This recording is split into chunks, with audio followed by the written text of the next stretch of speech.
Boa noite a todos. Boa noite. Gostaria de saber. Boa noite, Adriana. Gostaria de saber se está me ouvindo bem. Manda uma mensagem, por favor. Eu estou com fone de ouvido. Quero saber se me ouvem perfeitamente bem. Ótimo, perfeito. Então, Ótimo. Então, já que todos estão ouvindo, vamos agora iniciar só com vocês dois a live de hoje, que é pelas minhas contas, a sexta live do nosso escritório do Silva Ribeiro Advogados. Vamos aguardar as pessoas entrando. Olha lá, a Ione chegou e o Eduardo já entrou. Perfeito. Ó, visualizar. Deixa eu aqui. Tira o vídeo. Eduardo.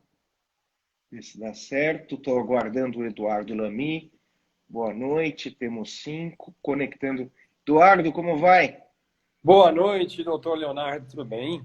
Como vai? Tudo bem? Está me ouvindo bem? Estou ouvindo super bem. Ah, que bom. Estou com fone de ouvido, então vamos lá, meu amigo. Eu queria primeiro, antes de mais nada, te agradecer imensamente por ter aceito esse convite. Você que é meu dileto amigo e uma das pessoas que mais entende da matéria que nós vamos tratar hoje, não é? Obrigado. Essa é a... Nós Oi, dois, diga. ora bolas. Nós dois estudamos esse tema tanto, né?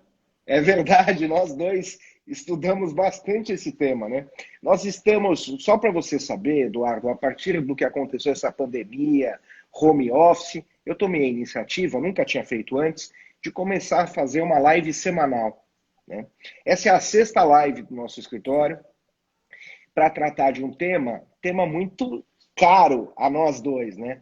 E é um tema que tem sido importantíssimo no momento atual, né? E depois eu vou te mandar um link para você divulgar, mas todas as lives estão ficando no YouTube.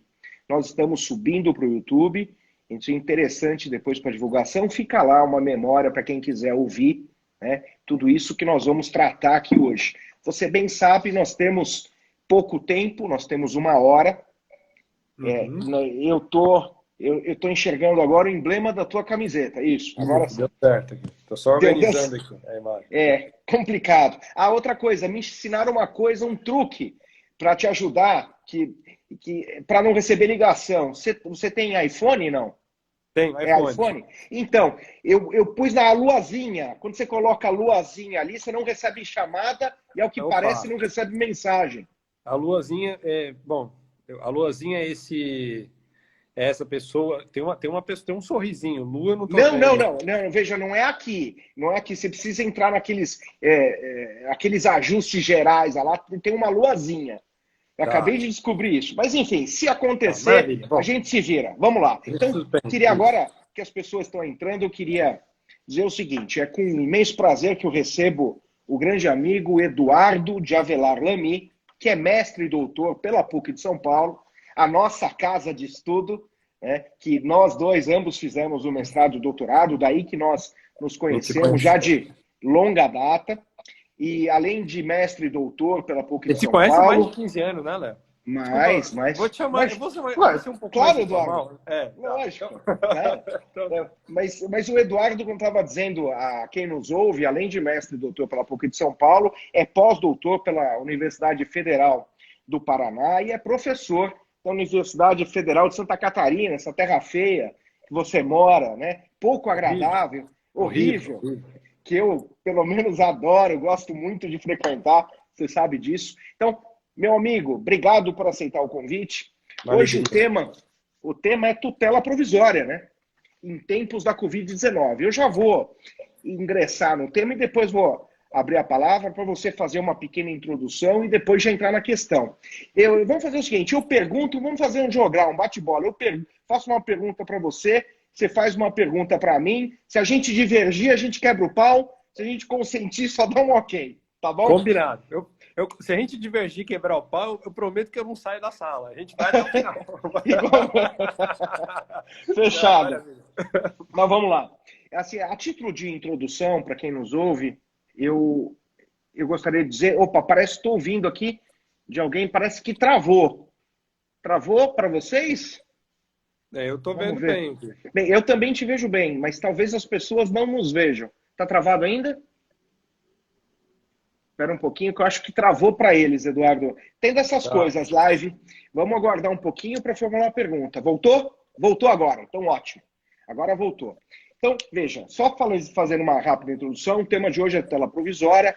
Tutela provisória são essas tutelas, liminares, por Isso. assim dizer, né? Para tentar ser menos técnico, são aquelas providências urgentes ou algumas não urgentes, e a gente vai ver, né? Algumas muito evidentes, em que você precisa daquela tutela de uma forma rápida, antes do julgamento definitivo da ação. E o melhor de tudo, né? Ela começa a produzir efeito imediatamente, esse é o ponto. Então, muito se lê em jornal, obteve liminar disso, obteve liminar daquilo, é disso que nós estamos tratando agora, dessas providências que podem ser liminares, ou seja, logo no início, no limine da ação, mesmo sem ouvir outra parte, ou logo no início, mesmo no meio do processo, mas sempre de uma forma anterior, antecipada àquele provimento final, aquela sentença. Então, muito bem. Então, diante disso, nós temos um código razoavelmente recente, o Código de Processo Civil, que reestruturou toda a tutela provisória, deixou claro que nós temos dois tipos de tutela provisória, a tutela de urgência e a tutela da evidência. Muito bem. Diante disso, estamos com a pandemia aí, Eduardo, a Covid-19 atormentando a todos nós, e uma enxurrada de ações judiciais. Nós já tínhamos uma enxurrada de ações judiciais. O Brasil já é um país muito judicializado. E agora, então, em razão desses problemas todos que a Covid nos traz, mais ações estão sendo ajuizadas e muitas delas pretendendo as tais tutelas provisórias. Primeira pergunta que eu te faço é a seguinte: você enxerga que a pandemia do coronavírus, da Covid-19, configura uma hipótese de tutela de evidência? Vou pedir para você explicar rapidamente para quem nos ouve o que é a tutela de evidência e para você nos dizer se você enxerga que a Covid trouxe um requisito ou configurou uma hipótese para a tutela de evidência. Léo, boa noite. Obrigado demais pelo convite mais uma vez. É uma satisfação participar de uma iniciativa do Silva Ribeiro Advogados. É uma satisfação participar de uma iniciativa tua.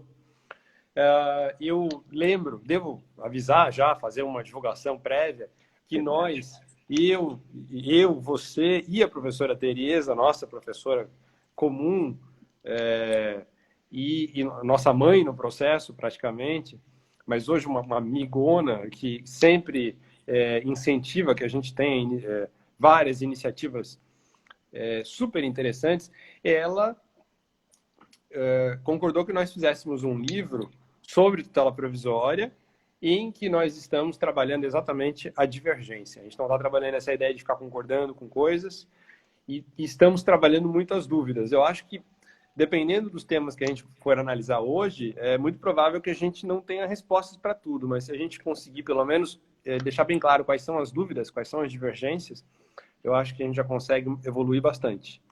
Então, nós estamos, nesse momento, trabalhando um livro que versa sobre os aspectos mais polêmicos e atuais, mas não apenas pedindo a cada autor que analise esses aspectos polêmicos atuais, mas também que os autores façam as respostas a essas perguntas para que a gente possa fazer uma análise comparativa da opinião deles. Exato. Então, eu acho que isso vai ter um valor científico muito grande. Eu estou muito feliz de estar participando dessa iniciativa com você. Eu também, meu amigo. Tá? E aí, bom, com relação à tua pergunta, vamos lá. Tutela de evidência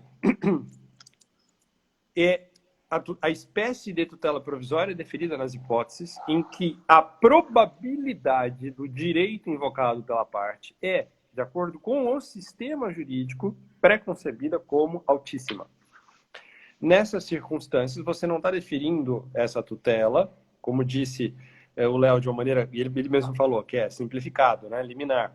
Porque não é sempre liminar, liminar significa no início, não necessariamente, pode até não ser. Em muitas situações você tem liminar que não é até tutela provisória. Então, no fundo, o significado, mas normalmente a gente chama isso de liminar porque o dia a dia forense tem essa prática, né?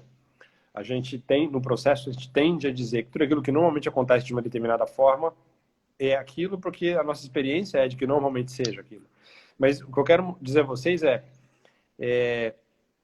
que a tutela de evidência é como se ela desce para a parte a antecipação dos efeitos da tutela, mas sem que você precise analisar o aspecto fático.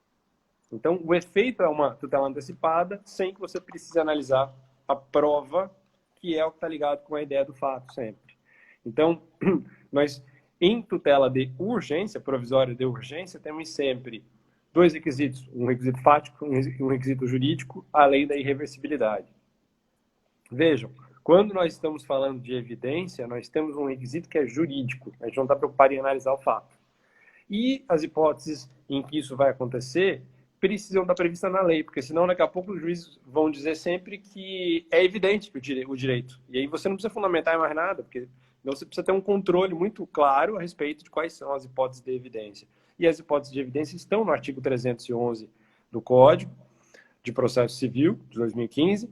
Elas já existiam, algumas delas, no CPC de 73, mas isso não era classificado como evidência.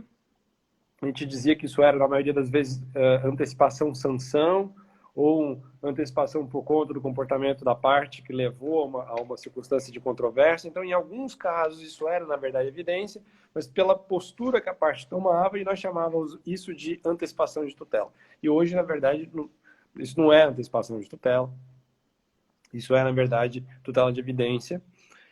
Só que, além das hipóteses do artigo 311, nós também temos hipóteses esparsas, né, em outras leis, também para evidência, e a gente também tem hipóteses não apenas esparsas, mas previstas no CPC fora do artigo 311. Tá?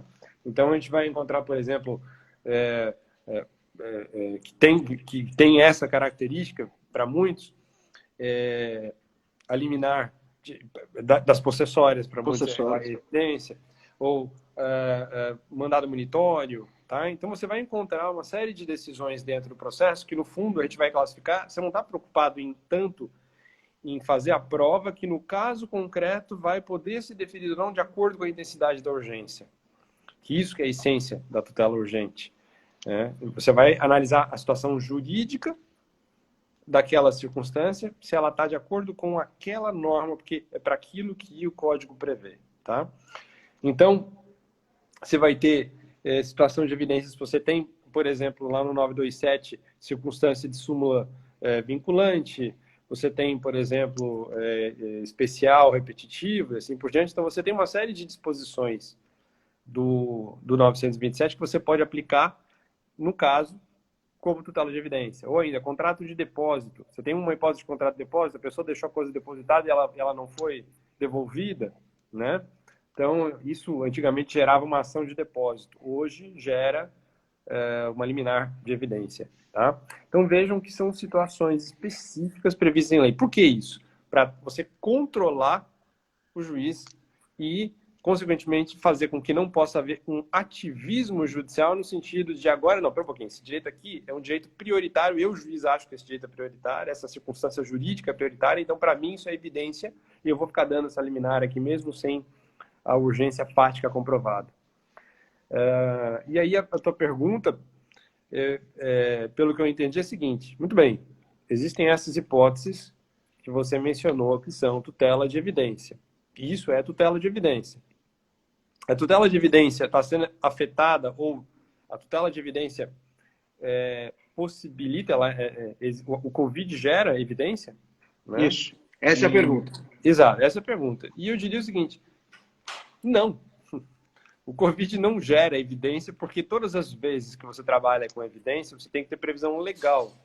Ora, o Covid, fora das circunstâncias, só vai gerar evidência numa situação. O presidente da República, ou alguém faz um projeto de lei, ou o presidente faz uma medida provisória alterando o CPC. É melhor não dar essa ideia para ninguém. Mas, digamos que ele faça isso, a medida provisória alterando o CPC, né? Então, se isso acontecer, a gente vai ter uma hipótese nova de evidência. Mas sem que você tenha previsão normativa com relação à evidência, não dá para dizer que é a situação de evidência, e não é o fato de você ter a Covid em si que vai gerar. Vejam, nesse caso, não é a Covid que gerou, mas sim uma medida provisória, uma fonte normativa, né? Uma fonte de direito. Sim, mas Eduardo, deixa eu te fazer uma pergunta, ainda dentro disso que você está falando. Não, assim, a Covid poderia ser justificada, por exemplo, no inciso 4 do 311, como uma prova documental o suficiente, ou seja, a existência da Covid, juntar alguns papers, alguns documentos, mesmo todas as medidas legislativas já colocadas à luz da pandemia para dizer eu tenho prova suficiente. Isso não seria uma prova suficiente para evidência? A Covid em si é fato notório. Eu não preciso provar Exato. fato notório. Então, se a Covid em si é fato notório, por que eu vou ficar juntando um monte de documento nos autos dizendo que ela existe? Todo mundo sabe das consequências fáticas do que está acontecendo. Né? Aliás, se ninguém consegue assistir jornal mais, só fala de uma coisa. Só. Então, né, assistir ou ler... Então, mais notório do que isso, acho que não me lembro de um fato mais notório. E diria que o segundo ponto em relação a isso se você trouxer alterações legislativas em decorrência da Covid, no fundo, você está falando de uma outra circunstância. Né? As alterações legislativas decorrentes dela poderiam, a gente teria que estudar uma por uma, para ver se da maneira como essas alterações foram feitas, elas justificam, se não tem nenhuma delas que traga essa ideia, né, de evidência. Alterações decorrentes dela. Por exemplo, digamos que algum órgão obstasse que você fizesse o pagamento. É que teria que haver previsão com relação a isso, né? Eu concordo. Entendeu? Concordo. Seria que ter previsão específica. Mas a gente tem que ficar imaginando, caso. Eu não consigo imaginar porque, com todo respeito, eu acho que nesse momento não existe essa previsão. Concordo legal. com você. A Covid não trouxe uma nova tutela de evidência ou nem um preenchimento desde já, a priori, de um dos requisitos para tutela de evidência. Eu concordo contigo. Agora o que eu vejo, assim, para terminar a tua pergunta? Existe um momento de irracionalidade na maneira como se está diferenciando a situação passada e a situação atual e como se está interpretando o sistema jurídico. Uhum. Muitas decisões estão utilizando a Covid como fundamento para tudo. Exato. É mais ou menos como utilizar direito fundamental. E falar, não, com base no direito fundamental, porque você pode fazer o que você quiser com base nisso. Então, eu acredito que isso pode fazer com que, em alguns casos, você queira dizer que, por conta da Covid, é evidente alguma coisa e dizer que isso é uma hipótese de evidência. Mas seriam decisões que praticariam erros grotescos, tanto do ponto de vista do conceito de evidência, quanto do ponto de vista do direito material. Concordo. Só para responder rapidamente o Fernando aí, nem sempre há necessidade contraditória, há duas hipóteses pelo Código de tutela de evidência sem contraditório, liminar, o que eu reputo um erro. Mas depois a gente fala sobre isso. Vamos lá, senão a gente não consegue evoluir. Eu reputo erro. Eu também reputo, porque, na minha opinião, todas as vezes que você tem o contraditório, Fernando, né, você consegue acertar, adequar muito melhor a tutela. Então, claro. Pensar que a evidência vai acontecer... Você está no fundo, utilizar a evidência dessa forma é confundi-la com a urgência. É evidente. Né? Claro, até porque só faz sentido eu diferir, né, a oitiva do réu se tiver urgência. Se tiver alguma situação muito urgente que impeça de eu ouvir, ou seja, o prejuízo de eu aguardar, ouvir o réu é muito maior do que não aguardar. Então, evidência, isso está descartado. O problema é que, assim, houve uma opção legislativa, né, Eduardo? Então, o Código optou em duas situações pela liminar. Mas vamos prosseguir. Você queria me falar. Agora sua vez. Você fez uma pergunta para mim? Então, aí assim, é aquela coisa. Você fez uma pergunta para mim, tá? Foi a primeira pergunta, né? Tudo bem. Mas eu caprichei nas minhas perguntas para você aqui, tá? Opa! Então, vamos lá. Então é o seguinte, ó. A minha pergunta para você eu vou entrar meio dentro dessa loja. A gente está falando sobre requisitos, sobre influência da pandemia, sobre a tutela provisória. Então, o que eu te pergunto é o seguinte. Na sua opinião, os requisitos que autorizam tutela provisória de urgência, quais sejam? Ok? O requisito de fato, o requisito de direito, ok? Com a probabilidade, o risco de dano e principalmente a reversibilidade na medida. De alguma forma, esses requisitos têm sido influenciados pela Covid? Você vê que o Eduardo me devolveu Eu fiz a pergunta para ele de tutela de evidência e ele me devolveu para tutela de urgência. E, inclusive, a gente aproveita para responder uma questão que foi formulada aí enquanto nós falávamos, que se falou da urgência urgentíssima. É disso que eu vou tratar. Mas antes disso, eu queria agradecer a algumas pessoas que estão nos ouvindo, inclusive faço referência aí a um colega nosso também, com mestrado e doutorado pela PUC, o professor lá de Marília, Teófilo Areia Leão, filho, grande amigo, que está nos ouvindo aí. Teófilo, grande abraço a você, seu pai, são todos muito queridos. Mas vamos lá. Como o Eduardo me devolveu a pergunta para a tela de urgência, eu digo a vocês que a problemática é basicamente a mesma, né? Veja, a Covid não trouxe nenhuma novidade, ela não é... Eu sempre digo isso nas lives aqui, Eduardo, não é um produto de prateleira. Não basta, ou melhor, não bastaria, embora isso esteja acontecendo, eu alegar a Covid para ter direito a qualquer tipo de tutela provisória, né? Eu preciso, na verdade, preencher os requisitos que a lei traz. E no caso da urgência, como você já adiantou, né, eu tenho a probabilidade do direito, né, o fumus boni iuris, que agora está catalogado, é o mesmo para cautelar, é o mesmo para tutela antecipada, é a probabilidade do direito. E eu tenho também o perigo de dano ou risco de resultado útil ao processo, ou seja, o perigo in mora. E além disso, além desses três, eu tenho um negativo, que é eu não posso ter, em princípio, né, não quer dizer que isso comporta exceções, o provimento não pode ser irreversível, é a irreversibilidade que você se referiu. Bem, então, vamos lá. Há várias situações que a Covid-19 traz e que podem, dependendo do caso concreto, configurar a urgência necessária à obtenção de uma tutela de urgência. Por exemplo, o fornecimento de um medicamento, a necessidade de uma cirurgia eletiva que tenha sido negada diante desta pandemia, que, na verdade, não é eletiva. Você vai verificar e a cirurgia é uma cirurgia necessária e não propriamente eletiva. O não pagamento de algumas dívidas por alguma questão de força maior, eventualmente, aplicação da teoria da imprevisão. Há, sim, a possibilidade de que a Covid, a pandemia, o coronavírus tenha causado impacto para configurar esses requisitos. Mas não quer dizer que ela, por si só, já basta alegar a Covid para que eu tenha direito à tutela de urgência. É claro que, diferentemente da tutela de evidência que você tratou, é mais fácil vislumbrar com essa situação de pandemia, situações urgentes. E aí sim, o nosso código está muito preparado, eu arrisco dizer, mais do que muitos códigos por aí no mundo, né, Eduardo, a gente conhece bem, está muito estruturado para, de fato, tutelar a urgência. Ou seja, quem necessita, de fato, de um provimento urgente, tem direito à tutela de urgência no Brasil. Seja pela via cautelar, só para proteger, seja pela via da tutela antecipada, desde já, obviamente, satisfazendo. Isso a Covid pode trazer, mas não como digamos, uma carta aberta, uma carta branca, para um cheque em branco para que você consiga essa tutela de urgência. Só uma questão que eu gostaria de pontuar, antes de eu agora atormentá-lo com mais uma questão, Eduardo, que é a seguinte: eu acho importante a gente deixar claro que a tutela, principalmente a tutela antecipada, né, essa é uma novidade do novo código, agora ficou claro para todo mundo, ela deve vir, na maioria das vezes, com uma contracautela. Isso é importante dizer, né? Porque o que eu tenho visto na prática, e você também como advogado militante, é muita tutela antecipada e sem nenhum cuidado, sem nenhuma contracautela, nenhuma garantia. Essa contracautela é importantíssima. Então o juiz, ao conceder uma tutela antecipada e antecipar os efeitos de algum provimento, ele deve cogitar de caução, né?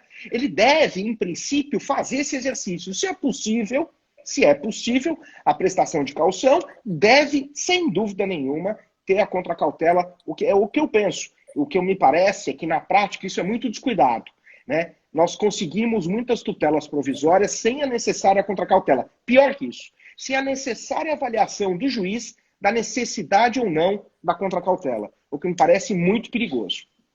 Agora, eu não sei se você concorda comigo. Se concordar, eu posso prosseguir? Pode. Eu concordo. Então vamos lá. Não, até agora eu concordo com você quanto a essas questões como um todo. Estou esperando. Se tiver algum ponto para divergir, eu diverjo, mas por enquanto está perfeito. Então, perfeito. Agora, você sabe que a gente tem notado, Eduardo, e é só acompanhar os jornais, uma briga entre os poderes, né? O Poder Judiciário se imiscuindo em algumas atitudes que seriam do Poder Executivo, algumas decisões, enfim. Nós temos aí uma queda de braço entre os poderes da República, o Legislativo correndo por fora, o Executivo se bicando com todo mundo e o Judiciário aparecendo como uma espécie de superpoder, né? Pronto a decidir o problema de todos os outros poderes, né? Como se isso fosse possível. Então, a minha pergunta para você é a seguinte: você não acha que, na verdade, essa hipertrofia, por assim dizer, do Poder Judiciário em tempos atuais não tem a ver com uma utilização discriminada da tutela provisória? O que você acha, hein? Eu acho que a tutela provisória acaba se tornando, Léo, um instrumento. Eu diria que não porque você, não pelo fato de a tutela provisória ser em si um instrumento que possui algum tipo de falha, pelo contrário, ela é feita para que você obtenha, em circunstâncias em que existe necessidade, seja pela urgência, seja pela evidência, decisões que invertam o ônus do tempo no processo. Mas exatamente por conta disso, como você falou, quando você deixa de garantir essas decisões, deixa de trabalhar muito com a contracautela, e principalmente quando você está numa situação de exceção, utiliza-se cada vez mais aquela medida que deveria ser uma medida para a inversão do ônus do tempo no processo como uma regra. E isso está acontecendo. Essa é uma realidade que existe no nosso judiciário há muitos anos. Então, no fundo, nós não estamos alterando um sentido. Nós estamos dando intensidade nesse momento para um sentido pré-existente, que é o da banalização da tutela provisória. Porque é muito raro utilizar-se qualquer medida no âmbito do judiciário sem tutela provisória. É muito raro você não querer utilizar isso, nem que seja por uma questão estratégica, nem que seja por qualquer outra medida. É muito difícil, é muito raro. Você até faz algumas medidas, mas é raro. E eu diria que o que está acontecendo nesse momento é que, como você bem falou,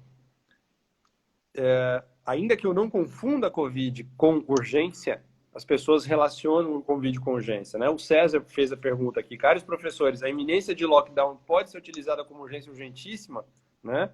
Eu diria mais, ela não só pode ser argumento de urgência urgentíssima sob o prisma fático, como no caso concreto, você pode demonstrar que se você se o lockdown acontecer, você pode ter uma série de consequências, sim, no seu negócio.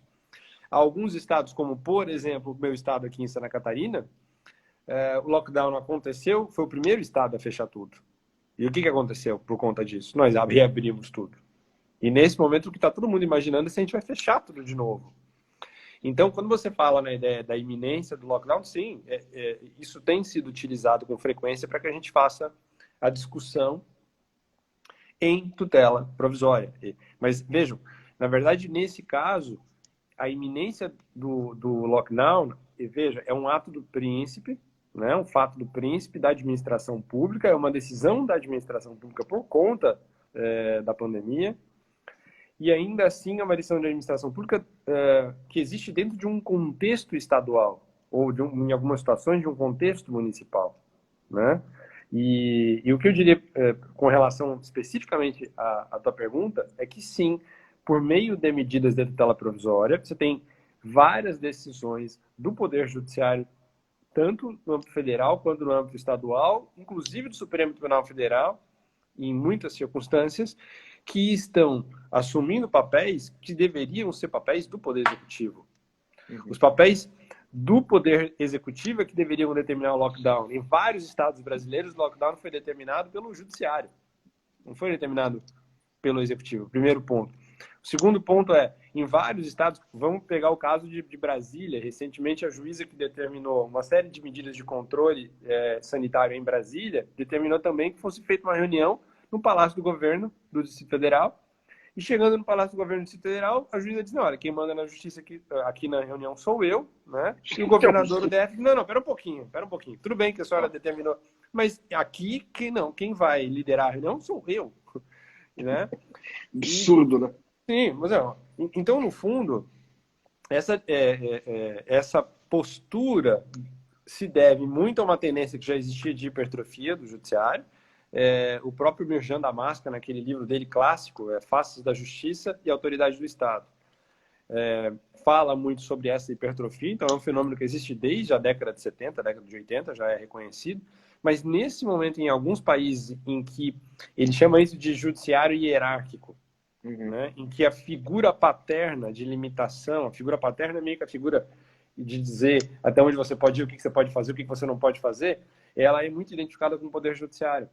Então, o último recurso de tudo, de todos, tende a ser muito no judiciário.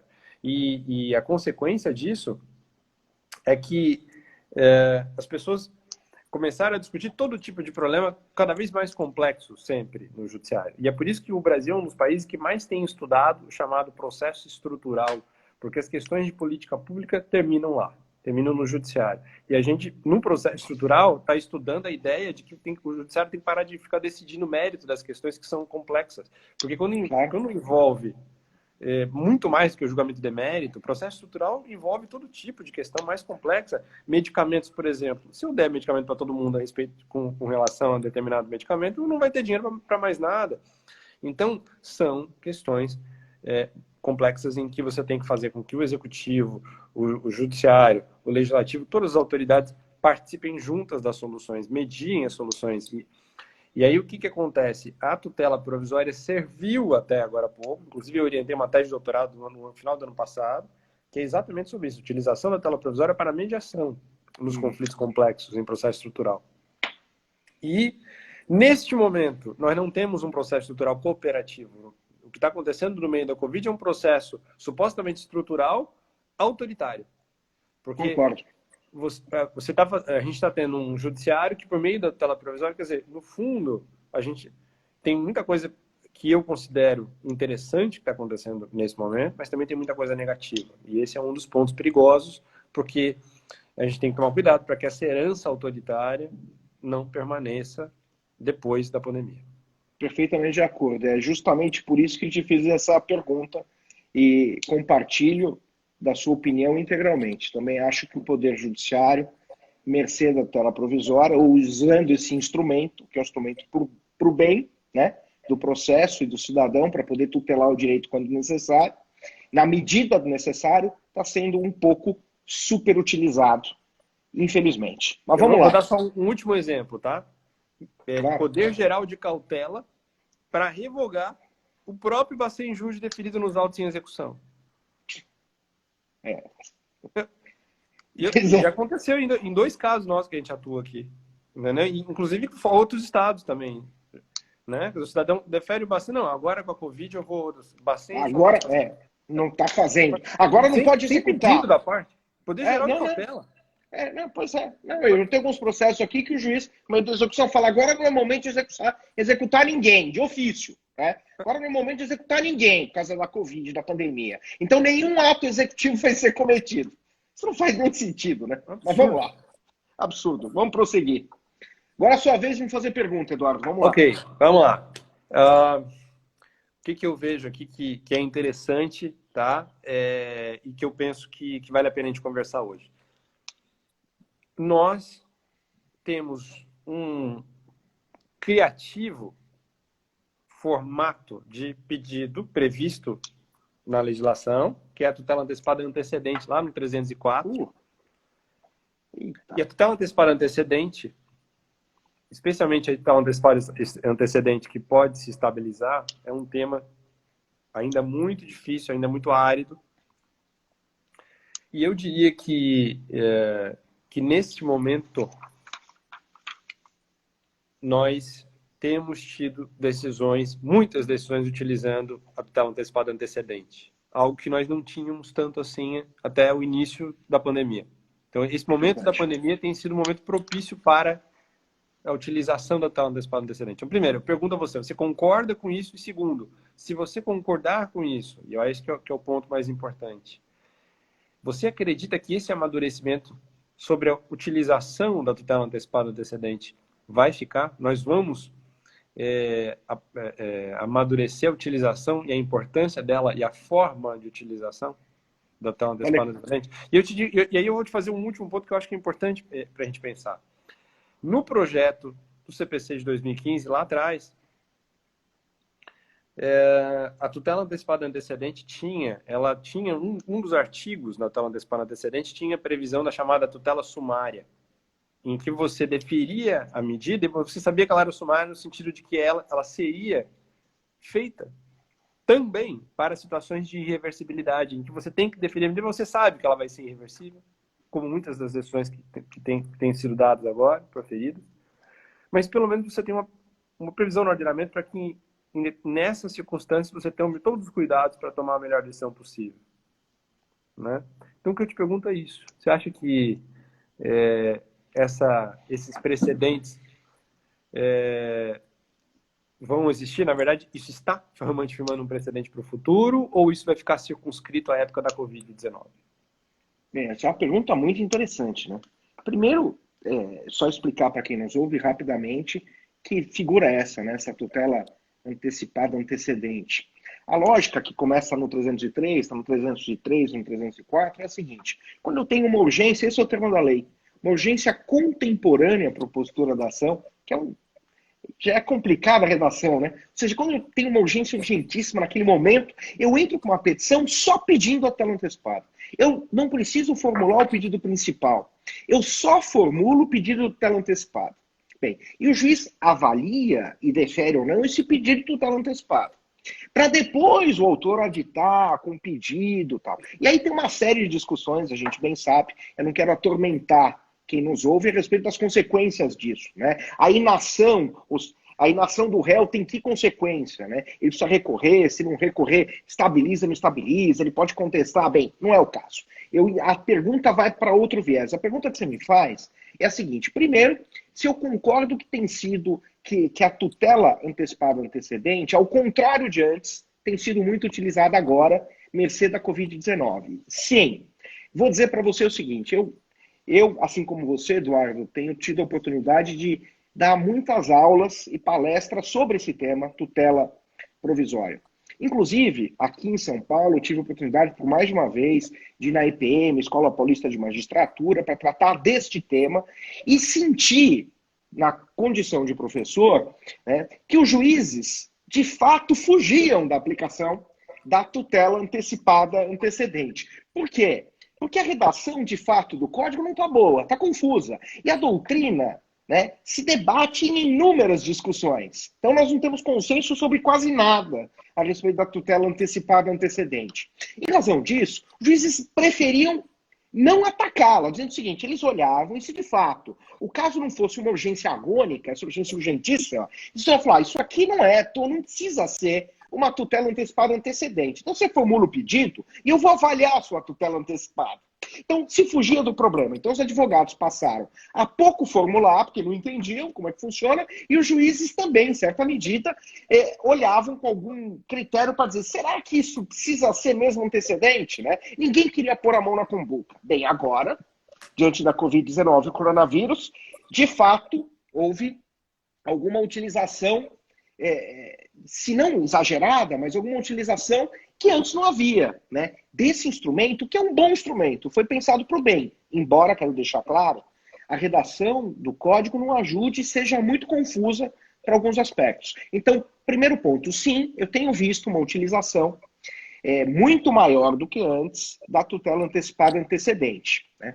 Agora, a segunda parte da pergunta é bastante cruel, né? Que você me faz. Você me faz a seguinte pergunta, se eu bem entendi. Você acha, Leonardo, que isso vai ficar? Ou seja, que em razão da Covid-19, dessa pandemia, esse balão de ensaio veio para ficar, as pessoas vão perder o medo de trabalhar com a tela antecipada antecedente e vão começar daqui para frente, diante da experiência que adquiriram nesse período, utilizar o Instituto? Pois é, eu acho um exercício de futurologia interessante, mas eu tendo a achar que sim. Tendo a achar que as pessoas perderam ou estão perdendo o medo da tutela antecipada antecedente. E a partir de casos práticos, né, e de fato, vendo isso na prática, eles vão começar a se utilizar mais. Tanto os advogados ao formular, quanto os juízes a apreciar. Enfim, e essas questões que a doutrina se debate, em razão disso, talvez a gente chegue em algum consenso com a jurisprudência a partir dos casos que estão acontecendo agora. Eu só sei de uma coisa, se a comunidade jurídica não tiver alguns entendimentos assim, com uma razoável maioria a respeito de várias dúvidas, a respeito principalmente da estabilização da tela antecipada, vai ficar difícil usar hoje como usar amanhã. Então, eu acho que é questão de amadurecimento do Poder Judiciário, do Jurisdicionado, como um todo, de todos, trabalhar o Instituto, firmar convencimento e passar, sim, a utilizar. E, para isso, acho que essa experiência da Covid é muito interessante. Gostei muito dessa pergunta, achei muito, muito interessante pensar se isso vai deixar um legado. Oxalá deixe para a gente, né, para todos nós, para bem utilizar a tutela antecipada antecedente. Eu acho que tem muito a ver com o seguinte, e eu tô repensando uma coisa que eu escrevi, inclusive, sobre isso, tanto no nosso livro quanto num outro trabalho. E eu sempre achei que o fato de haver mais urgência não deveria limitar a utilização do procedimento antecedente. Ou não deveria ser um requisito para que eu utilizasse o procedimento antecedente. Em outras palavras, se a urgência for média, mas ainda assim existir, eu posso escolher o procedimento por conta da liberdade de procedimentos. O Código em nenhum momento coloca isso como um requisito para que eu faça a utilização da tutela antecedente. E, na minha visão, a tutela antecedente tem uma relação tanto com a liberdade do procedimento, quanto com o fato de que faz muito mais sentido utilizar esse tipo de tutela quando aquilo que eu estou buscando é só a liminar e claramente não vai ter por que ter processo depois. Como, por exemplo, os liminares para cirurgias, né?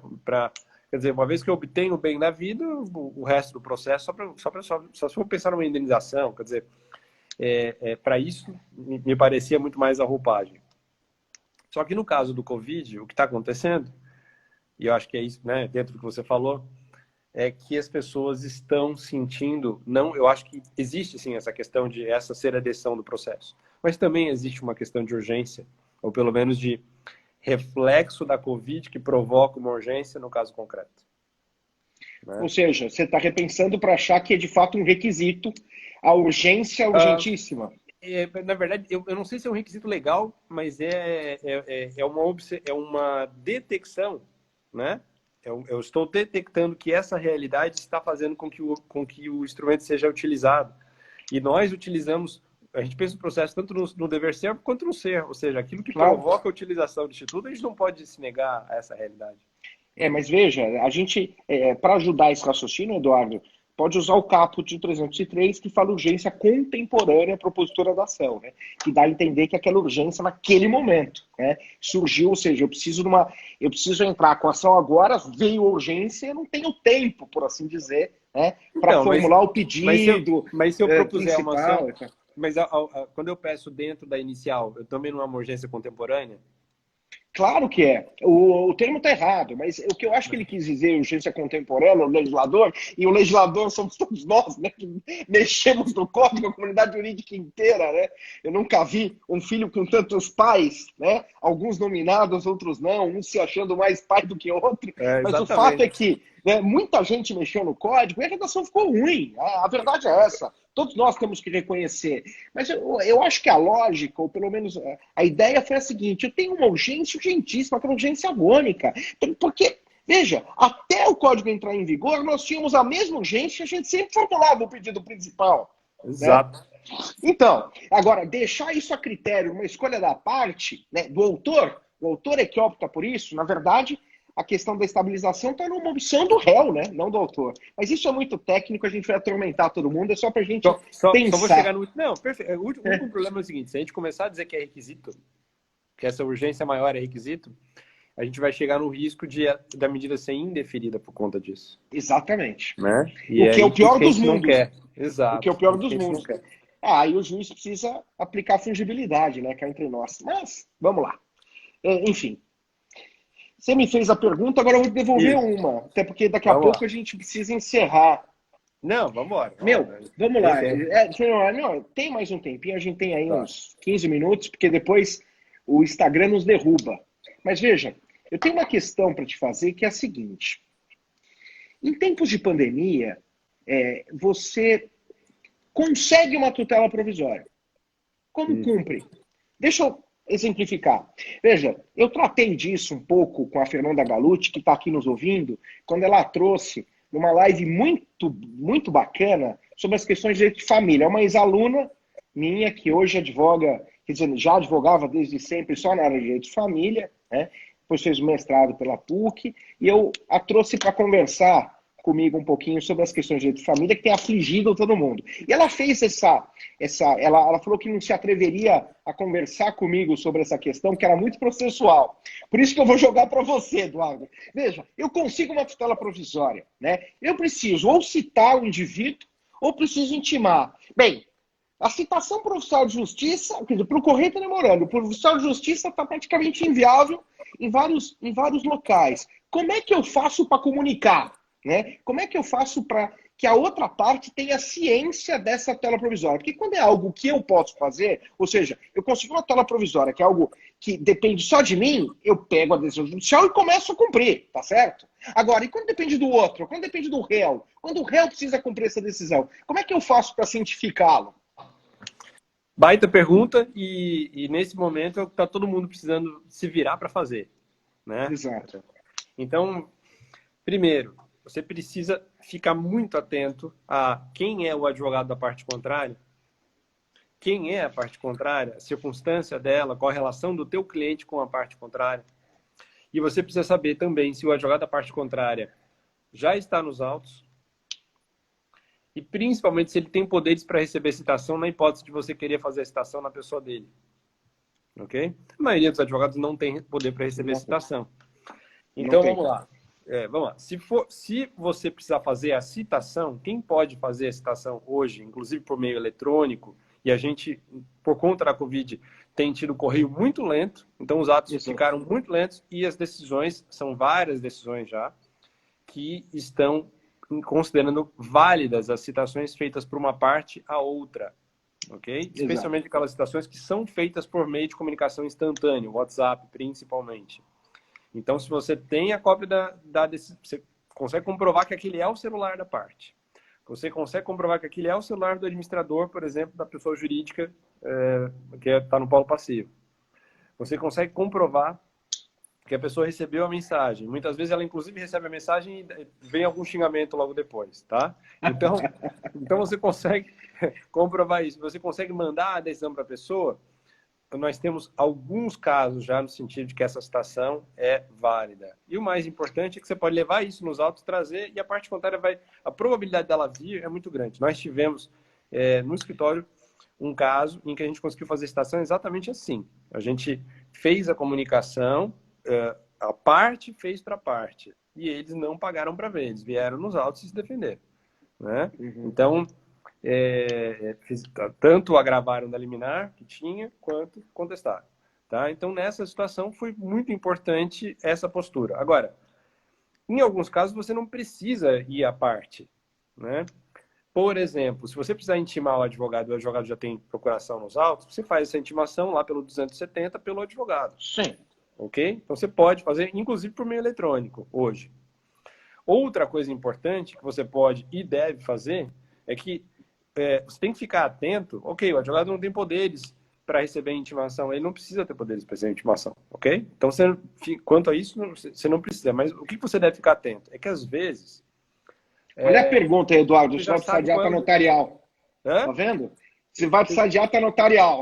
Depois você vai pegar o print do WhatsApp e eu aconselho a fazer ata notarial. Tá ali, ata notarial, sim, claro. Claro. Mas olha só que coisa importante. Você tem esse profissional, né?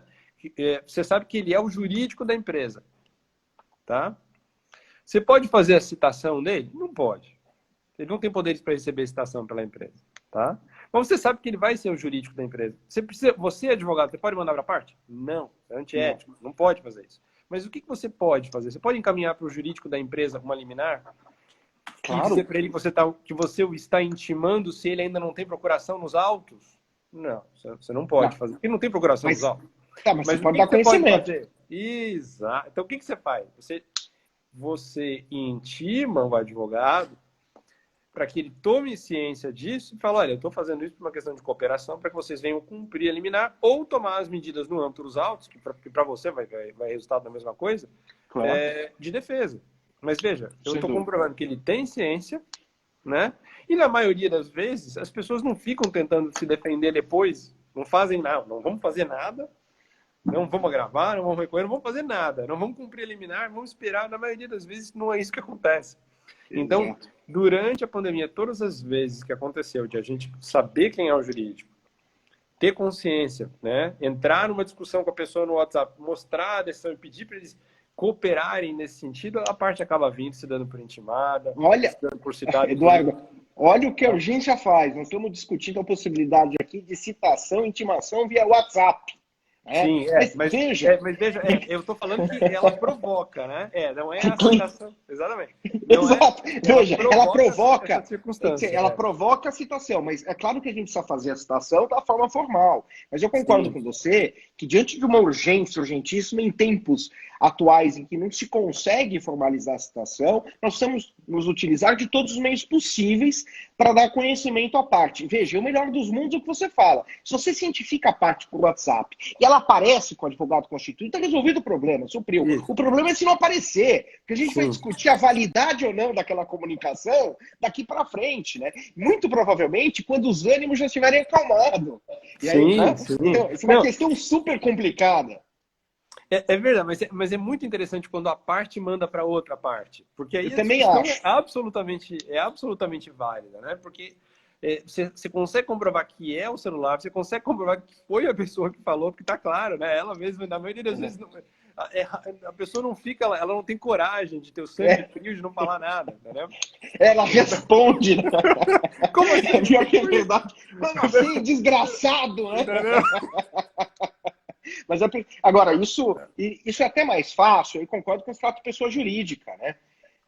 Enfim, é claro, tem chance de alguém alegar nulidade? Tem chance, claro. A gente não está dizendo a citação por WhatsApp. Nós não estamos criando citação por WhatsApp. Não estamos criando. Não é como Manaus que tem citação por toco. Não é isso, não. Né? O que a gente está falando aqui é que, diante de uma tutela provisória e da necessidade imperiosa do cumprimento, a gente tem que se valer de todas as formas possíveis para dar conhecimento. Fica um abraço para aqueles que estão entrando, inclusive para o Beloc, viu, que entrou aqui. Opa, ô Beloc. O Beloc, um abraço a você, Márcio, obrigado aí pelo prestígio. Estamos aqui rasgando o Código de Processo Civil, falando de citação para o WhatsApp, não nada disso, mas estamos dizendo de...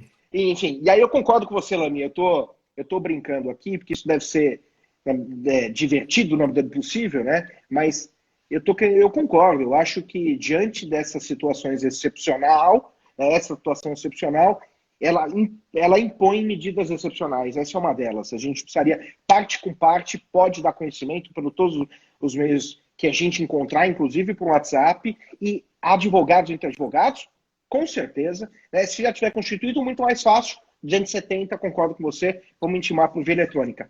Estamos acabando, acho que tem tempo de você fazer uma última pergunta para mim. Sim, eu vou fazer Então, na verdade, a última foi aquela que eu caprichei mais, tá?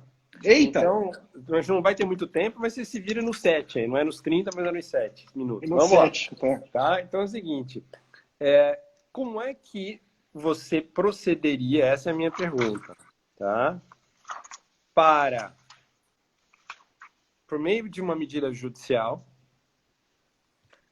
através de um pedido de tutela provisória, reconhecer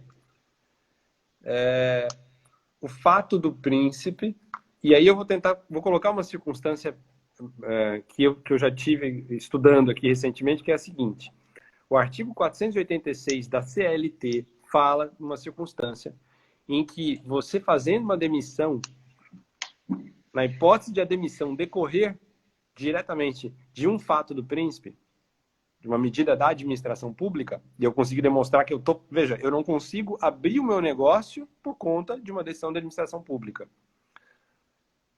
Logo, eu não consigo faturar, eu tenho que fazer a demissão. Ok? Eu não preciso depositar o terço de férias e a multa, inclusive, com relação... Perdão, a multa rescisória, perdão, tá? Eu não preciso depositar a multa rescisória. Então, o que eu te pergunto é assim, nesse caso, tá? Nessa hipótese, lá do 486, como é que você faz para... De que forma... Primeiro, contra quem você propõe a ação? Aí é difícil. Em qual Tá. justiça você propõe essa medida? Qual é a natureza do pedido que você vai estar fazendo nesse caso?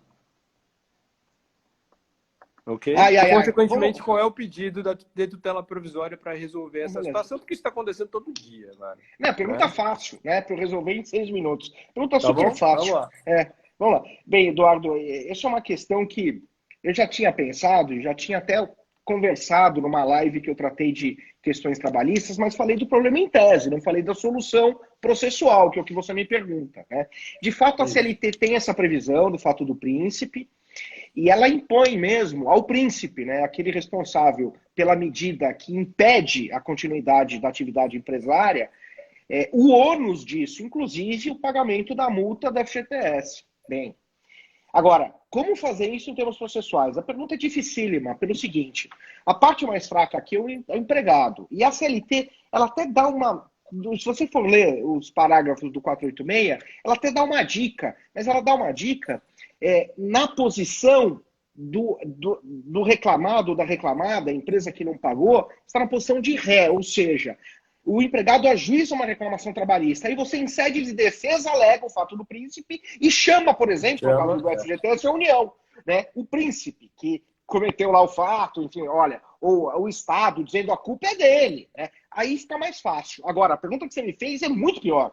Mas se eu quero tomar iniciativa, se eu sou um empresário zeloso, eu vou demitir os funcionários, mas quero o reconhecimento, né, de que o Estado é que deve pagar essa conta. Bem, a pergunta é complicada.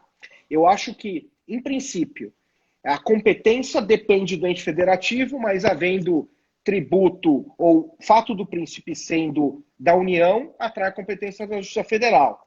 Uhum. Mas eu entraria, eventualmente, com uma ação ou na Justiça Federal ou na Justiça do Trabalho, não deixa de ser Justiça Federal. Porque o texto não dá a impressão que deveria ser no seu do trabalho, nesse caso? Dá a impressão, mas veja, dá a impressão porque o empregado já ajuizou uma reclamação trabalhista contra você. É assim que eu enxergo o 486 da CLT. Mas o fato é o seguinte, eu preciso de um provimento declaratório, né? Para dizer o seguinte, eu preciso declarar que eu não tenho que pagar isso. Né? Quem tem que pagar é outro. O problema é conseguir uma tutela provisória, porque a tutela provisória, se for uma obrigação de pagar contra o Estado, a gente vai esbarrar uma série, claro, e uma série de impedimentos legais. Então a gente teria que antecipar algum efeito dessa declaração para dizer o seguinte, eu não sou responsável. E aí vamos ver se de fato quem é responsável que vai ajustar isso depois. Mas eu não sou. Quero um reconhecimento de que houve um fato do príncipe e com base no 486 eu não sou responsável por pagar isso. Quem vai pagar é o Estado da forma que for depois. Mas eu teria que antecipar um provimento, o efeito de um provimento declaratório para me isentar da necessidade de pagar isso. É assim que eu enxergo. Perfeito. Seria uma antecipação de tutela de um provimento declaratório negativo. De um efeito do provimento, exatamente, declaratório negativo, que seria eu não recolher. Exatamente. Desde já, eu te permito não recolher, te autorizo a não recolher, porque eu estou antecipando os efeitos de uma declaração de que você não precisa recolher em face dessa previsão legal. É isso. Agora, quero ver conseguir, meu amigo. Não vai ser fácil, a briga é boa. Bem, temos que encerrar. É uma pena. Eu queria mais uma vez te agradecer, Eduardo. Muito obrigado por ter aceito esse convite. É sempre um prazer enorme, né, conversar com você, ainda mais sobre esse tema que nós gostamos tanto. Fica, meu querido amigo, mais uma vez um agradecimento, meu abraço. E a palavra é sua aí para o minuto final. Perfeito, Léo. Olha, foi uma satisfação enorme participar dessa live com você.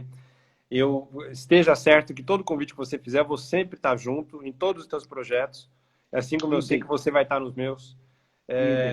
Eu fico muito feliz que a gente esteja agora fazendo esse livro junto com a Tereza e eu estou me divertindo muito, aprendendo muito, porque os textos que estão vindo estão muito legais. Eu, inclusive, criei um drive e vou te mandar por e-mail agora que eu montei o drive e organizei, porque acho que vai ficar bem legal para a gente poder comparar bem os textos, tá? Claro. Até porque nós vamos ter que comparar as respostas, né? Exatamente, porque o nosso trabalho vai ser mais difícil depois. É isso aí. E eu quero agradecer o Márcio, o Paulinho, o Oliver que está ali, O pessoal que está acompanhando a gente, tá? Todo o carinho de todo mundo, aí os coraçõezinhos que ficam subindo na tela aqui, é muito legal, tá? É isso aí. E desejar uma excelente semana para todo mundo. Isso aí. Obrigado, gente. Um grande abraço. Obrigado, Eduardo. Um abraço Um forte. abração. Tá? Tchau, tchau. Tchau, tchau.